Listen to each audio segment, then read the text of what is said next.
నీకు కొబ్బరి తోటలు ఉన్నాయా? ప్రారంభ దశలో ఆకులు పసుపు రంగులో మారుతున్నాయా? అదే ప్రారంభ దశలో ఆకులు రాలిపోతున్నాయా? కాండం దగ్గర పుట్టగొడుగులు లాగా వస్తున్నాయా? అదే కాండం దగ్గర గోధుమ రంగులో అచ్చులు పడుతున్నాయా? దీనికి కారణం మరేది లేదండి. దీన్నే మనం తంజావూరు విల్ట్ లేదా గ్యానోడర్మా విల్ట్ అని అంటాం. ఇది ఫంగై జాతికి చెందింది. మిత్రమా, ఇవే మన సిమ్టమ్స్. ఈ వ్యాధి ఎలా వ్యాప్తి చెందుతుందంటే మట్టి ద్వారా, నీటి ద్వారా, అశుద్ధి పనిముట్ల ద్వారా, గాయపడిన వేర్ల ద్వారా ఈ వ్యాధి వ్యాప్తి చెందుతుంది. 10 నుంచి 20 సంవత్సరాల మధ్య వయసు గల చెట్లకి ఈ వ్యాధి ఎక్కువ వ్యాప్తి చెందుతుంది.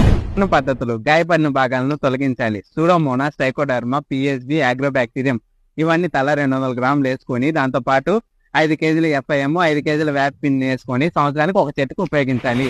హీరో ఫంగై 2 గ్రాములు, కాపర్ సల్ఫేట్ 1 గ్రాము, ఇవి రెండింటిని 1 ml నీటిలో వేసుకొని వేర్లకి పట్టించాలి. ఇవి పట్టించిన 45 రోజుల వరకు ఎటువంటి కోత కోయకూడదు. వాటి ఎక్స్ మిక్చర్ తో మనం నేలను తడపాలి.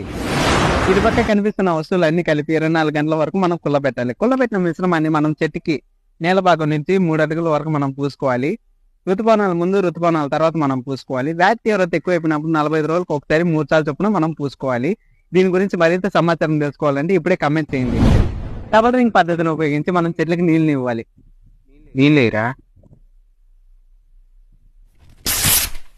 దీని గురించి మరింత సమాచారం తెలుసుకోవాలంటే ఇప్పుడే అగ్రిటెక్ సొల్యూషన్స్ ని సంప్రదించండి.